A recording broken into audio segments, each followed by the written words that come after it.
এখন আমরা অ্যানালিসিস করব অ্যাডভার্টাইজিং সেক্টরের বেস্ট কয়েকটা স্টককে নিয়ে, যার মধ্যে একটা স্টকের নাম হচ্ছে অ্যাপল ইন্ডিয়া লিমিটেড। তো কোম্পানিটা হচ্ছে অ্যাডভার্টাইজিং সেক্টরের একটা অন্যতম কোম্পানি। তো কোম্পানিটা হচ্ছে এখন ট্রেড করছে 1369 টাকা 60 পয়সায় এখন ট্রেড করছে। আমরা যদি চলে যাই কোম্পানিটার মার্কেট ক্যাপিটালিস হচ্ছে অ্যাপ্রক্স 19,000 কোটি টাকার মার্কেট ক্যাপিটালিস। অর্থাৎ এই কোম্পানিটাকে আমরা মিড ক্যাপ টাইপের কোম্পানি হিসাবে কনসিডার করতেই পারি। তো কোম্পানিটার আমরা যদি পিই রেশিও দেখি তাহলে কত আছে, 62.51 হচ্ছে পিই রেশিও। তো কোম্পানিটার আমরা যদি 52 উইক হাই দেখি তো কত আছে, 1426 টাকা 25 পয়সা হচ্ছে 52 উইক হাই। এবং কোম্পানিটার আমরা যদি 52 উইক লো দেখি 988 টাকা 15 পয়সা হচ্ছে 52 উইক লো। এবং আমরা যদি কোম্পানিটার একদিনের পারফরমেন্সে যাই, 2% মতন পজিটিভ রিটার্ন জেনারেট করেছে একদিনে। 5 দিনে কীরকম পারফরমেন্স করেছে, 1% মতন পজিটিভ রিটার্ন জেনারেট করেছে 5 দিনে। 1 মাসের পারফরমেন্স দিয়েছে 13.5% মতন পজিটিভ রিটার্ন জেনারেট করেছে 1 মাসে। আমরা যদি চলে যাই 6 মাসে দেখি কীরকম পারফরমেন্স করেছে, 6 মাসে হচ্ছে 8% মতন পজিটিভ রিটার্ন জেনারেট করেছে 6 মাসে। 1 জানুয়ারি থেকে পারফরমেন্স করেছে 4% মতন পজিটিভ রিটার্ন জেনারেট করেছে 1 জানুয়ারি থেকে। দেখি 1 বছরে কীরকম পারফরমেন্স করেছে, 1 বছরে 33% মতন পজিটিভ রিটার্ন জেনারেট করেছে 1 বছরে। তো ন্যাচারাল ব্যাপার, আমরা জানি যে শর্ট টার্মে সেভাবে ওয়েলথ ক্রিয়েট হয় না স্টক মার্কেট থেকে। যত লং খেলবেন স্টক মার্কেটে তত হচ্ছে ওয়েলথ ক্রিয়েট হয়। বাট এই কোম্পানিটা কিন্তু শর্ট টার্মে অর্থাৎ 1 বছরে একটা ডিসেন্ট টাইপের পারফরমেন্স করেছে, আমরা এইটুকুনি বলতে পারি। 33% মতন পজিটিভ রিটার্ন জেনারেট করেছে 1 বছরে অর্থাৎ শর্ট টার্মে। তো এখন দেখার বিষয় কোম্পানিটা কি লং টার্মে ভালো পারফরমেন্স করেছে, লং টার্মে কি শেয়ার হোল্ডারদের ওয়েলথ ক্রিয়েট করে দিয়েছে, সেটাই কিন্তু এখন আমাদের দেখার বিষয়। তাহলে আমরা চলে যাচ্ছি কোম্পানিটার ম্যাক্সিমাম চার্ট প্যাটার্নে। তো ম্যাক্সিমাম চার্ট প্যাটার্ন হিসাবে পারফরমেন্স করেছে 712% মতন পজিটিভ রিটার্ন জেনারেট করেছে অল টাইমা ম্যাক্সিমাম। তো কোম্পানিটা লিস্টেড হয়েছে কবে, 2019-এ। তাহলে 2019 থেকে এখনও অবধি রিটার্ন জেনারেট করেছে 712% মতন পজিটিভ রিটার্ন জেনারেট করেছে অল টাইম বা ম্যাক্সিমাম। 2019-এর পরে 20, 21, 22, 23 অ্যান্ড 24, 1, 2, 3, 4, 5।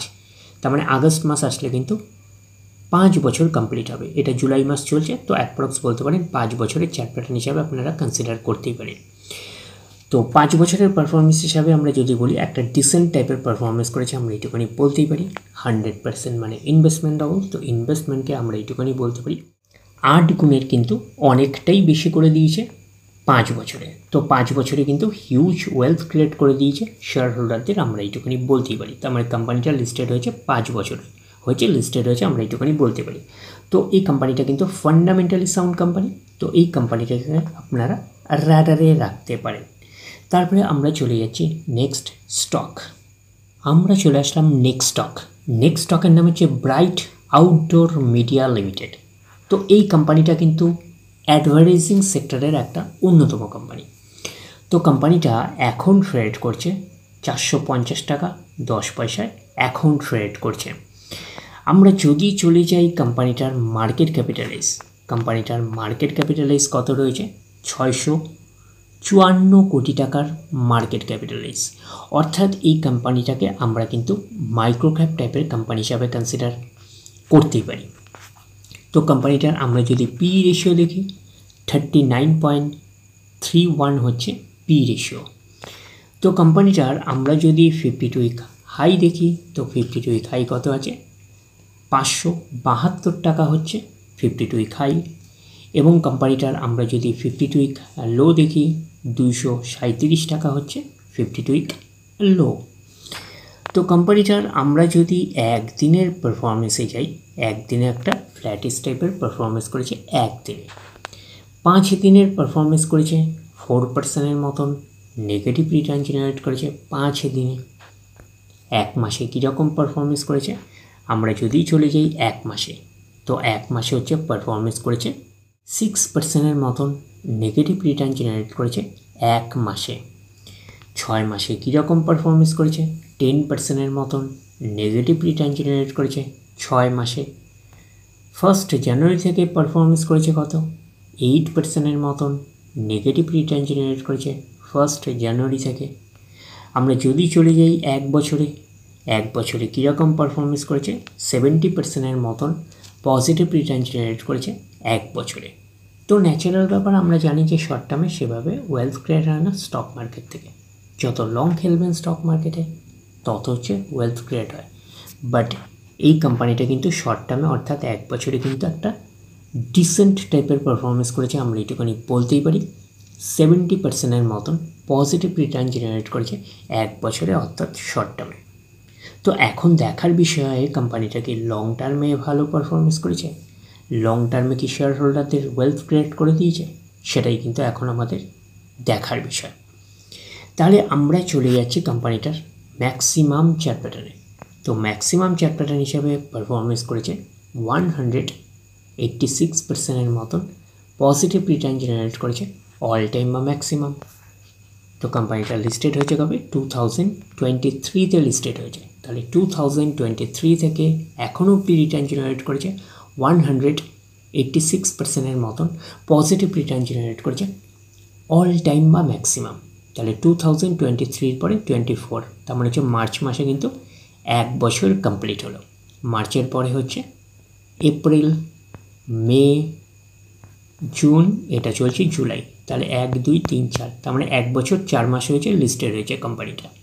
তো ম্যাক্সিমাম চার্ট প্যাটার্নটাকে এখনও অবধি আমরা ডিসেন্ট হিসাবে কনসিডার করতে পারছি না। তার কারণটাকে বেশি দিনের ডেটা হিস্ট্রি অ্যাভেলেবেল নয়, শুধুমাত্র 1 থেকে 1.5 বছরের ডেটা হিস্ট্রি অ্যাভেলেবেল। তো সেই কারণে কিন্তু ম্যাক্সিমাম চার্ট প্যাটার্নটাকে এখনও অবধি আমরা ডিসেন্ট হিসাবে কনসিডার করতে পারছি না। বাট এইটুখানি বলতে পারি যে 1.5 বছরের পারফরমেন্স হিসাবে, অর্থাৎ কোম্পানিটা 1 বছর 4 মাস হয়েছে লিস্টেড হয়েছে, তো অ্যাপ্রক্স বলতে পারি 1.5 বছরের পারফরমেন্স হিসাবে। তার মানে কোম্পানিটা হচ্ছে 1.5 বছরের পারফরমেন্স হিসাবে আমরা এইটুখানি বলতে পারি একটা ডিসেন্ট টাইপের পারফরমেন্স করেছে, হিউজ ওয়েলথ ক্রিয়েট করে দিয়েছে শেয়ার হোল্ডারদের, আমরা এইটুখানি বলতেই পারি। 100% মানে ইনভেস্টমেন্ট হবো, তো ইনভেস্টমেন্টকে আমরা এইটুখানি বলতে পারি 3 গুণের কিন্তু কাছাকাছি করে দিয়েছে 1.5 বছরে, আমরা এইটুখানি বলতে পারি। তো সেই হিসাবে কিন্তু একটা ডিসেন্ট টাইপের পারফরমেন্স করেছে, এইটুখানি আমরা বলতে পারি। তো ওভারঅল হচ্ছে আমরা বেস্ট দুটো অ্যাডভার্টাইজমেন্ট সেক্টরের স্টককে নিয়ে অ্যানালিসিস করলাম। একটা হচ্ছে অ্যাফেল ইন্ডিয়া আর একটা হচ্ছে ব্রাইট আউটডোর মিডিয়া লিমিটেড।